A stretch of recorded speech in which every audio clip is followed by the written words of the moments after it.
Kumbhakarna run रंग विरोधासन मुख चला कहल जन क्रोधा कोटि कोटि कपि धरि धरि खाई जनु टीढ़ी गिरी गुहा समाई कोटिन गई सरिहिर सन मरदा कोटिन मीज मिलव मही गरदा मुख नासा श्रवणन की बाटा निसरि पराहि भालु कपि ठाटा तन मद मत निसाचर दर्पा बीस ग्रसई जनु एहि विधि अर्पा मुरे सुबट सब फिरहि न फेरे सूजन नयन सुनई नहीं टेरे कुंभकर्ण कपि फौज बिडारी सुनि धाये रजनी चरधारी देखि राम बिकल कटकाई रिपु अनेक नाना विधि आई सुन सुग्रीव विभीषण अनुज संभारे उसेन मैं देखऊं खल बल दल ही बोले राजीव नैन। रण के उत्साह में कुंभकर्ण विरुद्ध होकर उनके सामने ऐसा चला मानो क्रोधित होकर काल ही आ रहा हो। वह करोड़ करोड़ वानरों को एक साथ पकड़ पकड़ कर खाने लगा। वे उसके मुंह में इस तरह घूमने लगे मानो पर्वत की गुफाओं में टिड्डियां समा रही हो। करोड़ों वानरों को पकड़कर उसने शरीर से मसल डाला, करोड़ों को हाथों से मलकर पृथ्वी की धूल में मिला दिया। पेट में गए हुए भालू रोके ठट के ठट उसके मुख नाक और कानों की राह से निकल निकल कर भाग रहे हैं। रन के मद में मत राक्षस कुंभकर्ण इस प्रकार गर्वित हुआ मानो विधाता ने उसको सारा विश्व अर्पण कर दिया हो और उसे वह ग्रास कर जाएगा।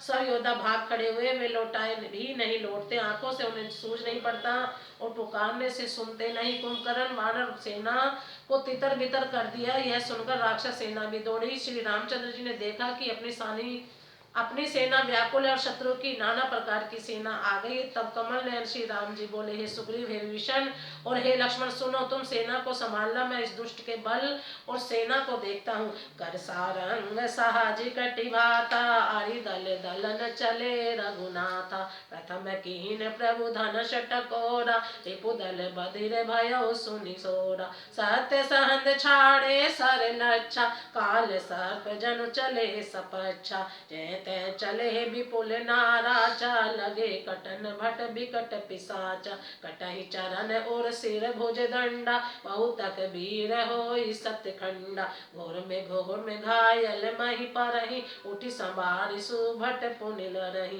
लागत बाण जलद जिमि गाजई बहुतक देखी कठिन सर भाजई रुंड प्रचंड मुंड बिनु धावई धरु धरु मारु मारु धुनि गावई छन मऊ प्रभु के सायकनी काटे बिकट पिसार पुनि रघुवीर निसंग महु प्रभु से सब नाराज।